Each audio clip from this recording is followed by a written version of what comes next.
자, 상상 한번 해보자. 1388년 고려 말 이성계가 명나라를 공격하러 출정했어. 그 유명한 위화도 회군. 근데 우리가 아는 그 순간에 이성계가 마음을 바꾸지 않고 그래, 그냥 밀고 가자. 하고 진짜로 명나라 요동을 공격했다면 어땠을까? 이건 단순한 전투 이야기가 아니야. 우리 역사의 흐름 전체가 뒤바뀌었을 수도 있어. 조선이라는 나라 자체가 아예 태어나지 않았을지도 모르는 거지. 그럼 그 상상을 현실처럼 풀어보자. 이성계가 회군하지 않고 진격했을 때 벌어졌을 시나리오 말이야. 먼저 당시 상황부터 정리해보자. 그 시절 고려는 한마디로 말해서 풍전등화, 안팎으로 흔들리고 있었어.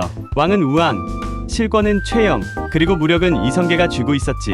이때 명나라에서 문제가 터져 요동 땅에 천령위를 설치하면서 고려 영토를 슬쩍 넘보는 느낌을 줬거든. 그게 고려 조정의 자존심을 건드린 거야. 최영은 판단했지. 이건 참을 수 없다. 전쟁이다. 그리고 이성계에게 명을 내려. 너 군대 끌고 가서 명나라 쳐라. 이성계는 솔직히 반대했어. 전염병 창궐 중이지. 농번기인데 농민들이 군인으로 끌려가지. 게다가 명나라는 막 나라 세우고 기세도 등등했거든. 하지만 명령은 명령. 어쩔 수 없이 출정한 이성계는 군대를 이끌고 요동을 향해 나아가. 그리고 도착한 곳이 바로 위화도, 지금의 압록강 입구쯤이지.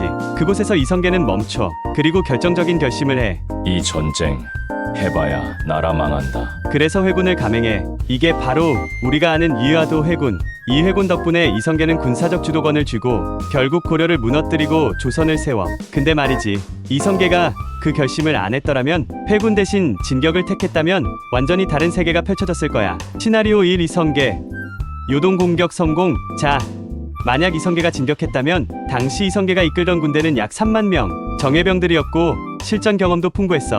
이성계는 특히 기병 전술에 강했고 몽골과 왜구를 상대로 수많은 전투에서 이긴 전력이 있었지. 요동 지역은 명나라 초기에 제대로 정비되지 않은 지역이었고 방어도 허술했을 가능성이 있어. 그렇다고 해도 명나라야. 막 건국된 나라지만 규모는 어마어마했지. 게다가 주원장, 그러니까 홍무제는 초기 정권 안정을 위해 국경 방어에 민감하게 반응했을 거야. 이성계가 초반에는 승기를 잡을 수도 있었어. 요동의 몇 개 성을 함락시키고 일시적으로 명나라를 위협할 수도 있었지. 그럼 고려 조정에서 이성계 잘한다 하고 환호했을까? 아니지. 오히려 이렇게 말했을 거야. 저놈 진짜 미쳤나?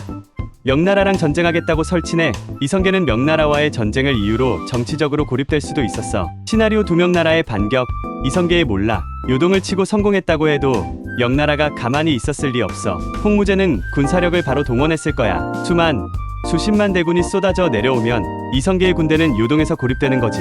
이때 고려 조정은 어떤 선택을 했을까? 이성계를 공식적으로 버렸을 가능성도 커. 이성계가 월권에서 전쟁 일으켰다 하고 명나라에 사과하면서 손절했을지도 몰라. 결국 이성계는 반역자 취급받고 명나라와 고려 양쪽으로부터 공격당하고 역사 속에서 비참하게 사라졌을 가능성이 높아. 그럼 이후 역사는 어떻게 흘러갔을까? 시나리오 3 조선의 부재, 고려의 연명. 이성계가 사라지면 조선을 세울 사람도 사라지는 거야. 그럼 조선이라는 나라 자체가 태어나지 않았겠지. 고려는 한동안 연명했을 수도 있어. 하지만 내부는 이미 붕괴 중이었고 기득권층은 썩어 있었고 왕실은 민심도 잃었어. 결국 명나라나 다른 외세에 의존하다가 또 다른 침략의 대상이 됐을 가능성이 커. 또는 원나라의 잔재 세력이나 외구에게 흔들리면서 한반도는 완전한 중국 속국이 됐을지도 몰라. 조선이라는 자주적인 정체성과 유교 중심의 통치체계, 과거제도, 실학, 한글, 세종대왕, 이런 모든 것들이 역사에서 사라졌을 수도 있다는 거지. 시나리오 4 이성계 요동에 새 나라를 세우다. 혹시 이런 상상도 가능해. 이성계가 요동을 차지하고 명나라의 본격 반격 전에 자신만의 거점을 만들었을 수도 있어. 즉 동북왕국 같은 걸 세웠다는 상상 말이야. 그럼 한반도와 중국 북부가 분리된 채로 이성계 정권이 존재했을 수도 있어. 근데 문제는 거기야. 그 땅은 전략적 요충지라서 언제든 명나라나 몽골, 여진족, 심지어 일본까지 전부 관심을 가질 수밖에 없는 지역이야. 결국 생존 가능성이 극히 낮지. 짧은 반짝이 후에 무너졌을 거야. 역사적 선택의 무게. 그러니까 결론은 이거야. 이성계가 회군하지 않고 진격했다면 단기적 성공은 가능했을지 몰라도 장기적으로는 명나라에게 밀려 몰락했을 확률이 훨씬 높아. 무엇보다 조선을 세우는 기회를 잃었겠지.